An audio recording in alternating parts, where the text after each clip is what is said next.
বন্দরনগরী চট্টগ্রামের ইসলামী ব্যাংকের একটি শাখার লকার থেকে ১৪৯ ভরি স্বর্ণালংকার গায়েব হওয়া নিয়ে রহস্য বাড়ছে। ৪ দিন আগে এ ঘটনা ঘটলেও এখনও কোনো পক্ষ মামলা করেননি। ইসলামী ব্যাংকের চকবাজার শাখার লকার থেকে স্বর্ণালংকার গায়েবের ঘটনা ঘটে গত বুধবার, কিন্তু তা প্রকাশ্যে আসে রোববার।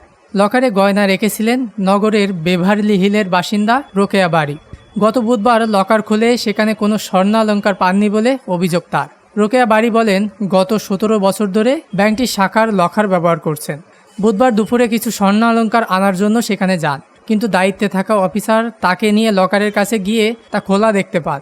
রোকেয়া বাড়ি দাবি করেন, চুরি, জড়োয়া সেট, হার, চেন, আংটি, দুলসহ মোট ১৪৯ ভরি স্বর্ণালংকার ছিল সেখানে। লকার খোলার পর দেখা যায় সেখানে মাত্র ১০ থেকে ১১ ভরি স্বর্ণালংকার অবশিষ্ট ছিল।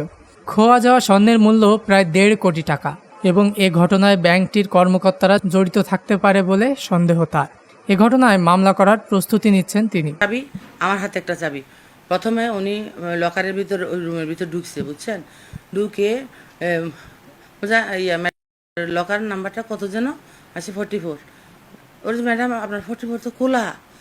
খোলা আমি কি বললেন, খোলা খোলা আমার লকার খোলা? বলছে হ্যাঁ আপনার লকার তো খোলা। উনি চাবি জাস্ট দিবি আর কি, তখন দেখে যে একদম এত বড় করে খোলা। তারপরে আমি খোলা শুনি, সাথে সাথে আমি চেয়ার ছিল একটা, আমি সাথে ও আল্লাহ বলে আমি চেয়ারের মধ্যে ডলে পড়ে গেছি। পরে আমি চেয়ারের মধ্যে 5 মিনিট বসে আছি, কি করব এখন, লকারটা তো খোলা। হাত ঢুকাই দিছি লকারের ভিতর, হাত দিয়ে হাত অদ্দূর গেছে, দেখি যে কিছু নাই। অনেকগুলো বক্স ছিল, বক্স সব খালি।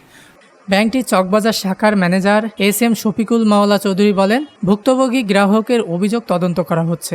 বিষয়টি ঊর্ধ্বতন কর্মকর্তাকে জানানো হয়েছে। সোমবার তদন্তের অগ্রগতি ভুক্তভোগী গ্রাহককে জানানো হবে।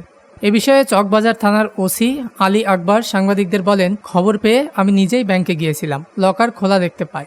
ভুক্তভোগীরা এখনও কোনো মামলা করেনি। ব্যাংক থেকেও এ বিষয়ে কিছু বলা হয়নি। ডেস্ক নিউজ, দৈনিক রানা।